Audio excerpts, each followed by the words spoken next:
이주연의 뉴스 정면 승부 일부 오늘의 주요 뉴스 정리하는 뉴스 인앤아웃으로 시작합니다. 오늘의 주요 뉴스 깔끔하게 정리해드립니다. 김영민 아나운서 나오셨습니다. 안녕하세요. 안녕하세요. 예, 오늘의 주요 뉴스의 의미 배경 풀어드립니다. 이고은 시사평론가 함께합니다. 안녕하세요. 네, 안녕하세요. 예. 자, 오늘 첫 번째 살펴볼 뉴스는 한국은행발 기준금리 동결 소식입니다. 오늘 금통위원회가 열렸는데 지금까지 7번 연속 금리를 인상해 왔는데 이번에는 동결이었습니다. 네, 그렇습니다. 잠시 숨고르기에 들어간 모습인데요. 한국은행이 지난 2021년 8월 이후에 약 1년 반 동안 계속 금리를 인상해왔습니다. 작년 4월, 5월, 7월, 8월, 10월, 11월 그리고 올해 1월까지 7차례 연속으로 계속 금리를 인상해왔는데요. 이번에는 동결됐습니다. 한국은행 금융통화위원회가 오늘 오전 9시부터 통화정책 방향 회의를 열고 결정한 건데 지금 우리 경제가 굉장히 어려워진 만큼 추가 금리 인상으로 소비 투자를 더 위축시키기보다는 일단은 그 전에 있었던 금리 인상으로 물가가 얼마나 안정되는지 경기 타격은 어느 정도 되는지를 좀 지켜보고 그 뒤에 후속 조치에 나서겠다는 뜻으로 해석이 됩니다. 앞서 2020년 3월 16일에 금통위가 코로나19 충격으로 경기 침체가 예상되자 이때 기준금리를 한 번에 0.5%포인트 낮추는 이른바 빅컷을 단행했고요. 같은 해 5월 28일에도 추가 인하를 하면서 2개월 만에 0.75%포인트 금리를 내린 바가 있습니다. 그 이후에 9번은 기준금리를 동결했고 2021년 8월 26일 이때 15개월 만에 0.25%포인트 올리는 걸 시작으로 계속해서 기준금리 인상 기조를 이어왔던 겁니다. 지금 미국도 계속해서 기준금리를 올리고 있기 때문에 금리 격차가 크게 벌어져 있는 상황인데 지금 미국의 3월 FOMC에서 기준금리를 얼마나 올릴지가 또 변수로 작용하고 있더라고요. 0.25%포인트 올릴 것이다. 아니면 더 나아가서 빅스텝 이야기도 나오고 있어서 지금 우리 당국은 좀 집중해서 이 상황을 지켜보고 있는 것 같습니다. 한은이 이번에 기준금리 인상을 멈춘 이유 자세히 뉴스인 부탁드립니다. 네, 일단 지금 경기 상황이 상당히 안 좋습니다. 지난주 17일에 정부가 경기 둔화를 공식적으로 인정했다는 뉴스를 이 자리에서 들려드리기도 했었는데요. 네. 기획재정부가 최근 경제 동향 2월호에서 최근 우리 경제는 물가가 여전히 높은 수준을 이어가는 가운데 내수 회복 속도가 완만해지고 또 수출 부진 및 기업 심리 위축이 지속되는 등 경기 흐름이 둔화하고 있다라고 경기 둔화를 확정적으로 진단을 했었습니다. 실제로 우리나라 실질 국내 총생산 성장률을 보면 지난해 4분기가 이제 마이너스 0.4%였는데요.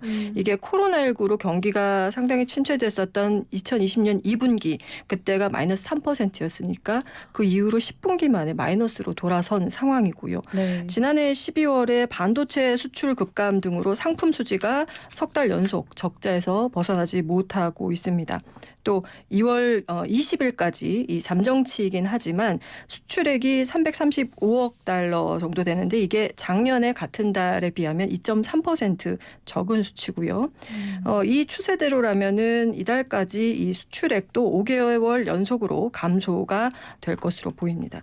2월에 소비자 심리 지수 역시 1월보다 또 떨어졌거든요. 그래서 부진한 수출을 대신해서 이 민간 소비가 성장을 이끌 것을 좀 기대하기도 하지만 이조차도 또 움츠러든 그런 상태입니다.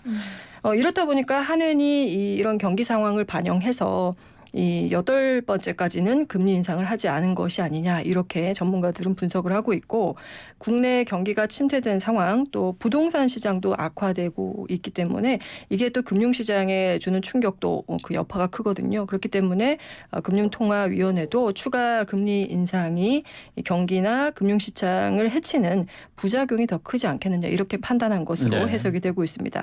그러면 이 추가 금리 인상 가능성은 없느냐 일단은 좀 상황을 지켜 지켜봐야 할 것 같은데 금통위는 오늘 물가 안정에 중점을 두고 상당 기간 긴축 기조를 이어가면서 추가 인상 필요성을 판단하는 게 적절하다 이런 입장을 밝히기도 했는데 그렇기 때문에 한은이 일단은 금리를 동결한 상태에서 미국 상황을 지켜볼 것이다 이런 전망도 있거든요. 네. 이제 이번에 3.5% 기준금리를 동결하게 되면서 미국과 우리의 기준금리 격차가 1.25%포인트가 됐는데 이 격차가 22년 만에 가장 큰 차이라고 합니다. 지금도 크네요. 네. 그래서 미국 연준이 말씀하셨다시피 이제 3월이나 5월 정도에 최소 두 차례 뭐 적어도 베이비 스텝을 밟게 된다면 격차는 1.75%포인트까지도 이제 벌어지게 되는데 그렇게 되면은 이제 달러가 유출되거나 또 원달러 환율 상승에 따라서 원화 가치가 하락되는 이러한 예상도 가능합니다. 그리고 또 소비자 물가 상승률도 여전히 지금 5%대로 높은 수준이거든요. 그래서 이걸 유지하게 되면 그때는 또 한은이 금리를 추가 인상할 가능성도 남아 있다. 이렇게 분석되고 있습니다. 네. 이런 가운데 우리 한국은행이 전망한 경제 상황 전망 좋지는 않습니다. 올해 실질 국내 총생산 GDP 성장률 전망치를 오늘 수정해서 발표했는데요. 지난해 11월에 1.7%로 발표를 했는데 오늘 0.1%포인트 소폭 하향 조정해서 1.6%로 발표했습니다. 소비자 물가 상승은 기존 전망치보다 조금 내려서 발표했는데요. 기존 3.6%에서 3.5%로 내렸습니다. 이 수치는 경제협력개발기구 OECD, 현재경제연구원, 국제통화기금 전망치에 비해서는 낮지만 아시아개발은행, LG경영연구원, 또 주요 해외투자은행 9곳의 성장률 전망치의 평균보다는 또 높습니다. 그리고 정부의 전망치 1.6%와는 같은 수준입니다. 지금 1%대 성장률에 대한 이야기를 계속하고 있는데 이게 얼마나 낮은 건지를 좀 이해하기 쉽도록 알려드리면 앞서 이고은 평론가께서도 짚어주셨지만 코로나19 때 마이너스 성장했던 2020년 그리고 글로벌 금융위기를 겪었던 2009년의 0.8% 이때를 제외하면 1%대 성장률은 2000년대 들어서 가장 낮은 수준이거든요. 그래서 작년 4분기에 실질 국내 총생산이 전기 대비 0.4% 감소해서 2020년 2분기 이후에 10분기 만에 역성장하는 상황을 보이는 등 지금 우리 경기 둔화 조짐이 더 뚜렷해진 상황인데 이 상황 조금 더 자세히 뉴스인 부탁드립니다. 네, 올해 아직 뭐 2개월밖에 지나고 있는 상황이 아니지만 경기 둔화 조짐이 굉장히 뚜렷해지고 있는데 1월 수출이 지난해보다 16.6% 줄어서 지난해 10월부터 넉 달째 감소세에 있고요. 또 1월의 무역 적자는 월간 기준 역대 최대 를 기록했습니다.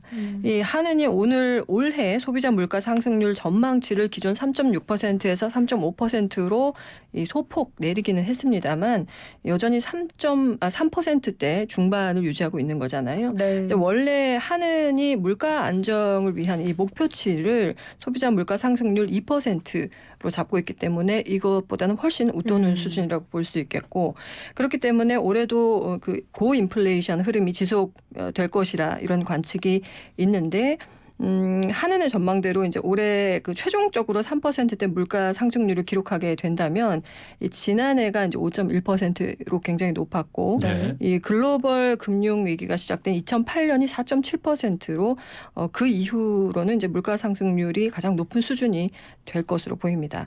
실제 1월 달에 소비자 물가는 전기요금 인상 등으로 1년 전보다 5.2% 올라서 이 전월 그러니까 5%였는데 그 상승폭이 또 컸고요. 물가 상승률이 지난해 5월에 5.4%, 6월에 6%, 7월에 6.3%까지 이렇게 계속 치솟았다가 네. 조금 완만하게 둔화하고는 있는 상태지만 이 9개월째 5% 이상의 고물가가 이어지고 있는 상황입니다.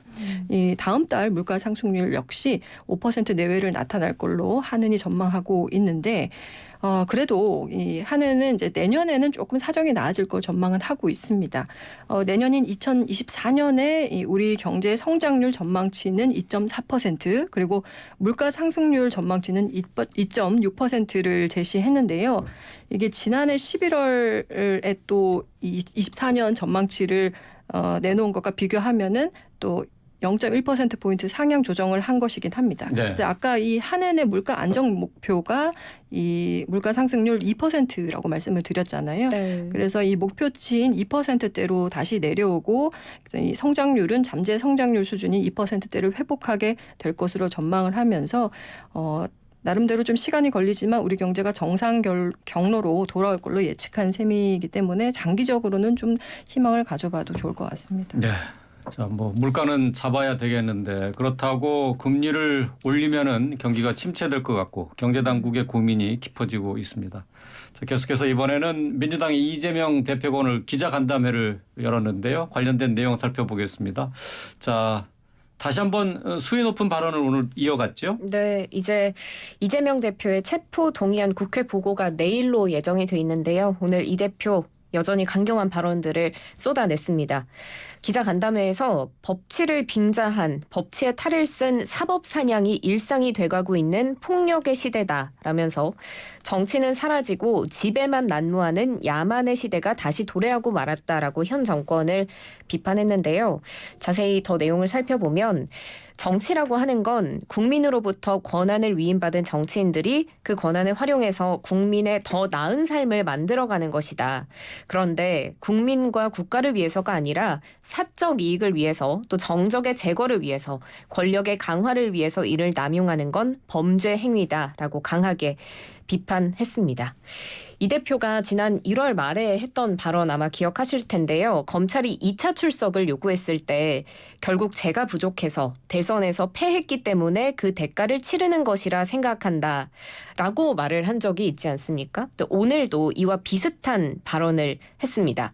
지난 대선을 돌이켜보면 역사의 분기점이었던 것 같다. 대선에서 제가 부족했기 때문에 패배했고 그로 인해서 제 개인이 치러야 할 수모와 순환은 제 몫이기 때문에 제 업보이기 때문에 충분히 감당할 수 있고 감당해야 한다고 생각한다. 제가 역사의 죄인이다. 이런 말을 한 겁니다.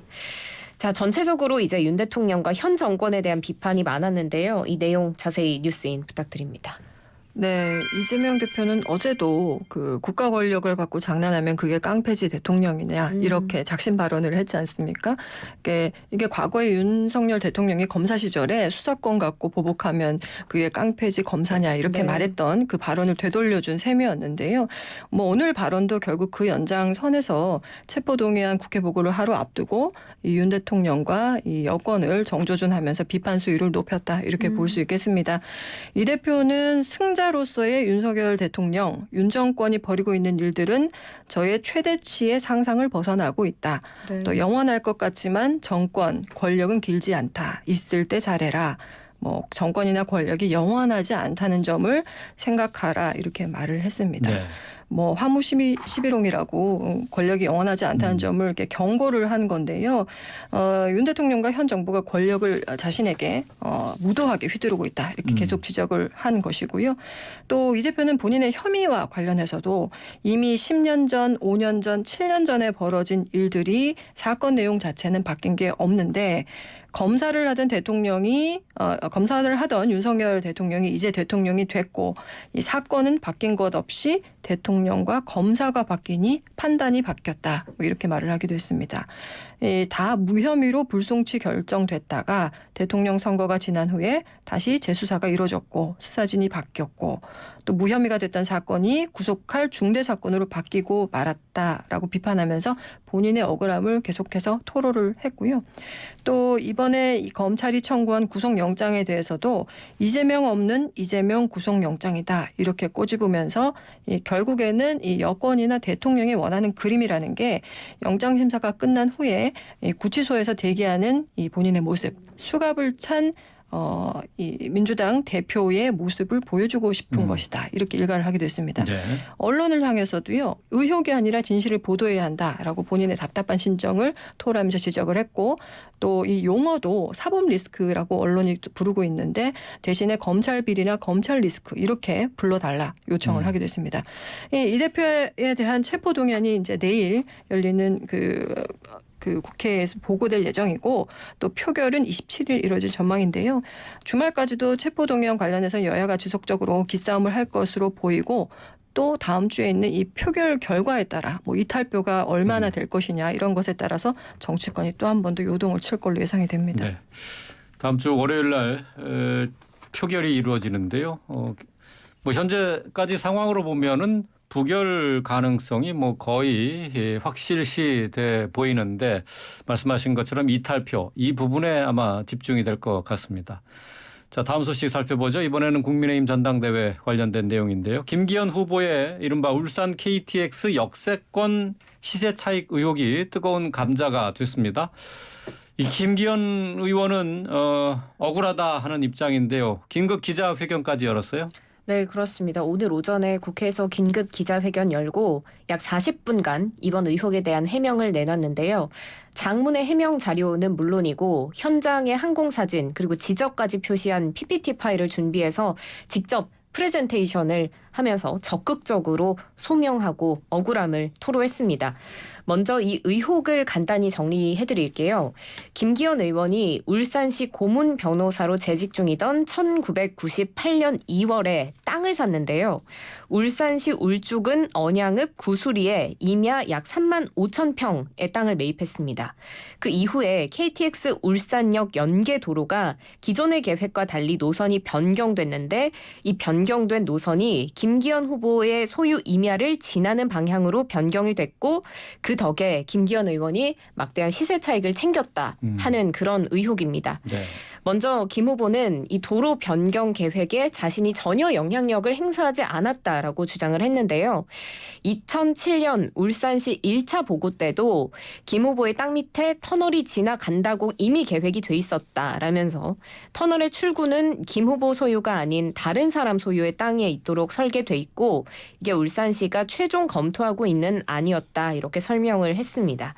그리고 KTX 계획상 이 도로는 김 후보의 땅 밑을 지나가는 지하도로인데 시세 차익이 나려면 땅 위로 이제 도로가 터야 되는데 이 지하도로로는 애초에 시세 차익을 챙길 수가 없다라는 겁니다. 네. 그래서 세상에 자기 땅 밑으로 터널 뚫어달라고 요구하는 지주 보셨느냐. 터널이 뚫리는데 땅값이 1,800배가 올랐다는 허무맹랑한 말을 마구 짓거려도 되는가 이렇게 목소리를 높이기도 했고요.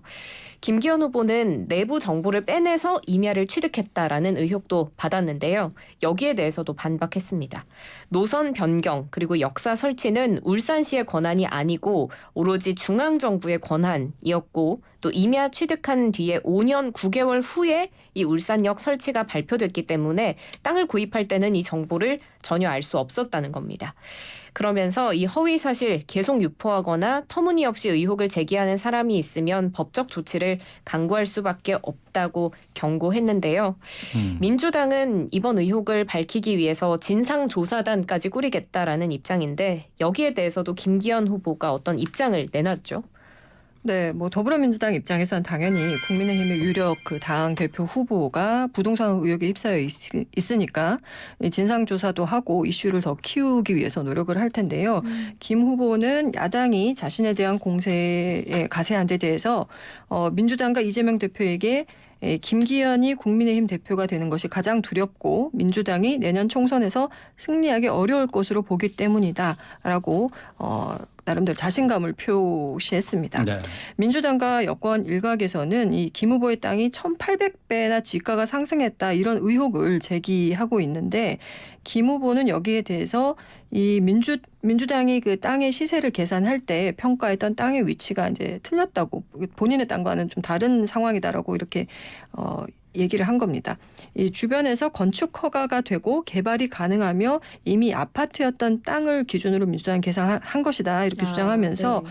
주변에 개발된 아파트 부지 지가를 자신의 땅값과 같다고 계산한 것이 결과적으로는 허위다 이런 취지로 반박을 했습니다.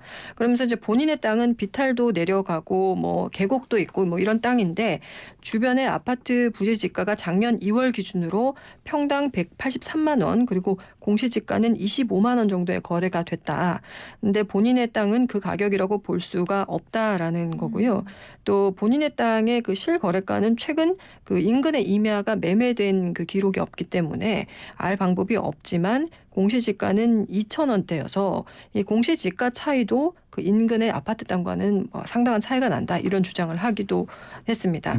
또 그렇기 때문에 그러면 이제 문제가 되고 있는 이 땅을 그냥 매각해버릴 생각이 없느냐 이런 이제 언론의 질문도 있었는데 여기에 대해서 본인이 시세 차익을 노리고 나중에 팔려고 샀던 땅이 아니다. 그리고 은퇴하고 고향에서 소일거리를 삼고 혹시 필요하면 선산을 하기 위해서 산 것이어서 팔 생각도 없고 팔려고 내놓은 적도 없다 이렇게 답을 했는데요. 뭐 이제 내부 정보로 임야를 취득했다든지 아니면 시세 차익을 노렸다든지 하는 이러한 의혹들에 대한 어떤 스모킹건이 나올 수 있을지 좀 주목이 되고 있습니다. 네, 팔 생각이 없다라는 부분을 명확하게 했네요. 근데 이 관련해서 이준석 전 대표가 현장에 가서 자기가 직접 가서 좀 보고 판단을 해보겠다고 했으니까 이준석 대표가 어떤 얘기를 하는지 좀 기다려집니다. 다음 소식입니다. 국토교통부가 집값 띄우기에 대한 기획조사에 나선다 하는 소식인데요. 먼저 이 집값 띄우기가 뭔지부터 설명해 주세요. 네, 시세보다 훨씬 높은 가격에 주택을 거래했다라고 신고를 한 뒤에 네. 나중에 이 거래를 취소하는 겁니다. 그래서 집값을 띄우는 허위 거래를 말하는데요. 이렇게 허위 거래를 하면 집값에 당연히 거품이 끼겠고 또 시세 교란을 유발할 수가 있어서 선량한 피해자들은 피해를 볼 수밖에 없는. 주로 아파트가 해당이 되겠네요. 네, 그렇습니다. 그런 상황인데요. 국토교통부가 오늘 신고가 매매를 한 뒤에 1년 이상 지나서 계약이 해제되는 등 이상 거래 의심 사례가 지속적으로 발생하고 있어서 다음 달부터 7월까지 약 5개월간 기획조사를 하겠다라고 밝혔습니다. 조사 대상은 2021년 1월부터 지난해 2월까지 2년간 이루어진 거래 중에 장시간 경과 후에 거래를 취소하거나 아니면 특정인이 반복해서 신고가로 거래한 후에 취소한 사례들을 중심으로 조사를 진행합니다. 이 집값 띄우기의 실태 뉴스인 해주세요. 이 말씀드린 사례가 다 집값 띄우기의 사례라고 볼 수는 없겠지만 이 21년부터 이제 작년까지 2년 동안 그 국토교통부 실거래가 공개 시스템을 살펴보면요. 이 서울의 아파트 계약 해지 거래가 총 2,099건입니다. 그런데 네. 이 중에서 918건, 그러니까 전체로 보면 43.7%가 최고가로 거래가 이루어졌던 계약들이었고요. 또 경기 지역에서도 주택 매매 계약이 해지된 것이 9,731건이었는데 그중에 2,282건, 즉 23% 정도가 최고가 거래를 취소한 사례였습니다. 네. 물론 이제 이게 실제로 계약이 있었고 또 불가피하게 해지한 사례도 있겠지만 일부러 집값을 띄우기 위해서 매매 계약을 체결하지 않았는데 허위 거래를 하고 이렇게 신고한 사례도 있을 수 있거든요. 그래서 국토부가 투기 지역에서 아파트를 고가에 거래했다가 취소하거나 이런 그 의심 사례를 선별해서 조사할 예정이고 실제 계약서가 있었는지 또 계약금이 지급됐고 또 이 파기에 따른 반환이 이루어졌는지 이런 통상적인 이 그 계약 과정을 중점적으로 확인할 예정이라고 합니다. 우리가 이제 주택 거래 같은 경우에 계약하고 또 파기할 때는 뭐 계약금의 2배를 배상한다든지 하는 그런 그 조항들이 있잖아요. 그렇죠. 네. 그래서 이런 금융 기록 같은 것을 조회하면 이 허위 계약 여부를 파악할 수가 있겠죠. 그래서 이런 과정에서 명의 신탁이나 탈세 조사까지도 병행한다는 방침이라고 네. 합니다. 집값을 올리기 위해서 허위로 가격을 조작을 한다. 단속을 해야 되겠죠. 자, 다음 소식입니다. 자, SM엔터테인먼트 경영권 분쟁이 한창인데요. 하이브가 SM엔터테인먼트의 일대 주주로 등극을 했습니다. 자, 여기에 SM엔터테인먼트 측에서는 카카오와 전방위적으로 협력하기로 했다라고 발표했네요. 네, 그렇습니다. 하이브가 어제 이수만 전 총괄 프로듀서의 지분 14.8% 대금을 납부하고 주식을 취득했다라고 공시했습니다. 그래서 이제 하이브가 SM의 일대 주주로 올라섰는데요. 네. 원래 지분 취득 예정일이 다음 달 6일이었는데 이보다 12일 앞당겨서 대금을 치르고 일찍 일대 주주로 올라선 겁니다. 박지원 하이브 CEO가 입장을 밝혔는데요. 짧게 정리를 해드리자면 음악에 기반한 세계 최고의 엔터테인먼트 라이프스타일 플랫폼 기업을 지향하는 하이브의 비전과 팬 주주 중심의 글로벌 엔터테인먼트 회사로의 도약을 표방하는 SM 3.0의 방향성이 맞닿아 있다. 그래서 그동안 축적해온 노하우와 글로벌 네트워크를 통해서 SM 아티스트들의 해외 진출 적극적으로 지원하겠다라고 밝혔습니다. 아무래도 SM 측에서 하이브의 일대 주주 로 등극하는 것을 이제 반대해왔던 만큼 두 회사 간의 어떤 융합이랄지 시너지 같은 것들을 좀 강조하는 입장을 밝혔고요. SM 엔터테인먼트는 하이브의 인수를 반대해왔던 만큼 카카오와 협력하겠다라는 입장을 내세웠습니다. 지금 SM 소속 가수의 음반과 음원 유통은 SM의 지분 일부를 보유하고 있는 드림워스 컴퍼니 여기에서 맡고 있는데요. 앞으로는 카카오 엔터테인먼트에 이 SM의 국내 음반과 음원 유통에 대한 배타적인 권리를 부여하기로 했습니다. 그리고 해외 음반, 해외 음원 유통도 카카오 엔터를 통해서 협력하기로 했고요. 카카오 엔터테인먼트 현재도 다양한 가수들의 음원과 음반 유통을 담당하고 있는데 아이브, 몬스타엑스, 아이유, 스테이시 등의 음원 음반 유통을 담당하고 있습니다. SM에서 카카오의 역할이 더 커질 것으로 보입니다. 더 자세히 뉴스인해 주세요. 네, 이 카카오 엔터테인먼트는 SM 소속 가수들의 그 국내 콘서트나 팬미팅 티켓 유통 이런 것도 담당을 하기로 했는데 이 카카오가 서울 시내 신규 그 대중음악 공연장이자 복합 문화시설인 서울 창동의 서울 아레나라는 이 시설을 운영을 맡게 되거든요. 그러니까 네. 이곳에서 SM 소속 가수들의 공연이 대대적으로 열릴 것이다 이런 전망도 있고요. 네. 또 SM과 카카오 엔터가 합작 회사를 설립해서 글로벌 오디션을 열고 그 K-팝 글로벌 그룹을 공동으로 제작하는 방안도 논의하기로 한 걸로 알려져 있습니다. 네. 또 특히 이 경쟁사 하이브가 BTS의 성공으로 이 상당히 유통망을 탄탄하게 닦아놓은 이 미주 시장, 이 세계 최대의 음악 시장이라고 볼 수 있는데 여기에도 굉장한 관심을 두고 있는 것으로 전해지고요. 다만 이렇게 SM과 카카오 간의 이 전략적인 제휴가 일대 주주인 하이브를 견제하기 위한 선택이기도 하겠지만 SM 내에 그 카카오의 장악력이 커져서 수평적인 협업 관계는 아닐 수 있다 이런 우려도 나오고 있습니다. 또 이 SM 경영권을 확보하기 위해서 이제 하이브 측이 부지런히 움직이고 있는데 오늘 SM의 그 자기 주식 취득 행위가 위법성이 있다면서 이것을 중지하라는 내용의 서한도 발송하고 또 SM 이사회 입장을 또 밝히라 이런 요구를 네. 하기도 했는데요. 이 SM 경영권을 둘러싼 카카오와 하이브 간의 대결 이 다음 달 31일에 예정된 주주총회에서 이제 펼쳐질 전망이기 때문에 그 사이에도 이 인수전이 진흙탕 싸움으로 번질 가능성도 높습니다. K-팝이 이 최전성기를 누리고 있는 시점인데요. 이제 이런 경영권 싸움이 이 세계적인 인기를 누리다가 쇠퇴의 길을 겪었던 이 일본 그 J-팝의 전철을 밟게 하는 게 아닌가 이런 우려도 나오고 있습니다. 네. 자, SM 엔터테인먼트의 경영권 분쟁이 묘하게 흐르고 있습니다. 하이브와 카카오와의 경쟁으로 변질이 되고 있는데요. 자, 결론이 어떻게 날지 귀추를 지켜보도록 하죠. 오늘 주요 뉴스 정리한 뉴스 인앤아웃 이고은 시사평론가 또 김영민 아나운서와 함께했습니다. 고맙습니다. 고맙습니다.